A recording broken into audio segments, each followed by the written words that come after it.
മുഖ്യമന്ത്രിയെയും മന്ത്രിമാരെയും അഭിനന്ദിക്കുന്ന പ്രമേയം LDF യോഗം പാസാക്കി. അതോടൊപ്പം തന്നെ മന്ത്രിസഭ പുനഃസംഘടനാ വിഷയത്തിൽ 4 കക്ഷികൾക്കും 2.5 വർഷം വീതം മന്ത്രിസ്ഥാനം നൽകാനുള്ള തീരുമാനം നേരത്തെ തന്നെ LDF യോഗം അംഗീകരിച്ചതാണ്. പുതിയ 2 മന്ത്രിമാർ ഈ മാസം 29-ന് വൈകിട്ട് സത്യപ്രതിജ്ഞ ചെയ്യും. നിലവിലെ 2 മന്ത്രിമാരും രാജിക്കത്ത് കൈമാറി. മറ്റ് കാര്യങ്ങൾ മുഖ്യമന്ത്രി തീരുമാനിക്കും. അതോടൊപ്പം തന്നെ കാനം രാജേന്ദ്രൻ്റെ വേർപാടിൽ അനുശോചനം രേഖപ്പെടുത്തിക്കൊണ്ടാണ് LDF യോഗം ആരംഭിച്ചത്. മന്ത്രിമാരൊക്കെ തന്നെ മികച്ച രീതിയിൽ പ്രവർത്തിക്കുന്നു. LDF യോഗം പൂർണ്ണ പിന്തുണ നൽകി. അതോടൊപ്പം തന്നെ ഈ വകുപ്പുകൾ തീരുമാനിക്കുന്നത് സംബന്ധിച്ച് അത് മുഖ്യമന്ത്രിയാണ്. മറ്റു മന്ത്രിമാരുടെ വകുപ്പുകൾ സംബന്ധിച്ച് ഒരു ചർച്ചയും നടത്തിയിട്ടില്ല. ആരും പറഞ്ഞിട്ടല്ല 2 മന്ത്രിമാർ രാജിക്കത്ത് നൽകിയത്. LDFിലെ മുൻ ധാരണ പ്രകാരമാണ് തീരുമാനമെന്നും അദ്ദേഹം പറഞ്ഞു. KB ഗണേഷ് കുമാറും രാമേന്ദ്രൻ കടന്നപ്പള്ളിയും പുതിയ മന്ത്രിമാരാകും.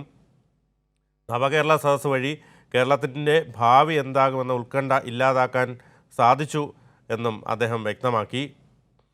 അതുകൂടാതെ തന്നെ രാഷ്ട്രീയമായി തകർച്ചയിലാണ് കോൺഗ്രസ്. വാർത്തകൾ റിപ്പോർട്ട് ചെയ്ത ഒരു മാധ്യമപ്രവർത്തകർക്കെതിരെയും സർക്കാർ കേസെടുത്തിട്ടില്ല എന്ന് അദ്ദേഹം പറഞ്ഞു. പക്ഷേ മാധ്യമപ്രവർത്തകരായിരിക്കണം എന്നും അദ്ദേഹം വ്യക്തമാക്കി.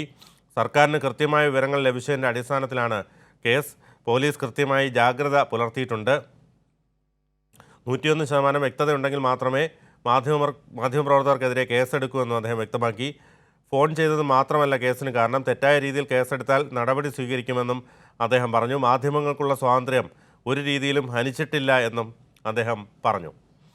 ഷീജയുണ്ട് വിശദാംശങ്ങൾ നൽകാൻ. ഷീജ, EP ജയരാജൻ പറഞ്ഞ കാര്യങ്ങളാണ് ഞാൻ സൂചിപ്പിച്ചത്. എന്തൊക്കെയാണ് കൂടുതൽ വിവരങ്ങൾ?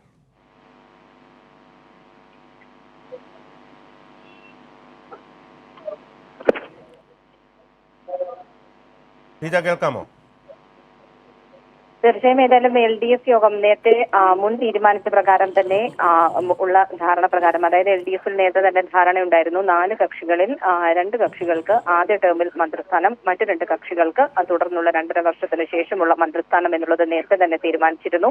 അതിന്റെ അടിസ്ഥാനത്തിലാണ് ഇന്നിപ്പോൾ മന്ത്രിമാരായ അഹമ്മദ് ദേവർകോവിലും അതോടൊപ്പം തന്നെ ആന്റണി രാജുവും ഇന്നിപ്പോൾ രാജിക്കത്ത് കൈമാറിയിരിക്കുന്നത്. ഏതായാലും മറ്റ് 2 പുതിയ മന്ത്രിമാരായി KB ഗണേഷ് കുമാറും അതോടൊപ്പം തന്നെ രാമചന്ദ്രൻ കടന്നപ്പള്ളിയും സത്യപ്രതിജ്ഞ ചെയ്യുന്നതായിരിക്കും. ഈ മാസം 29-ന് വൈകിട്ടായിരിക്കും അവരുടെ സത്യപ്രതിജ്ഞ എന്നുള്ള കാര്യമാണ് ഇപ്പോൾ LDF കൺവീനർ EP ജയരാജൻ വ്യക്തമാക്കിയിട്ടുള്ളത്. ഇതിൽ ഇന്നത്തെ LDF യോഗം അംഗീകാരം നൽകിയിട്ടുണ്ട്. അതിന്റെ അടിസ്ഥാനത്തിലാണ് ഇപ്പോൾ പുതിയ മന്ത്രിമാർ ചുമതലയെടുക്കുന്ന തീയതിയും, അതായത് സത്യപ്രതിജ്ഞയുടെ തീയതി അടക്കമുള്ള കാര്യങ്ങളിൽ തീരുമാനമെടുത്തിരിക്കുന്നത്.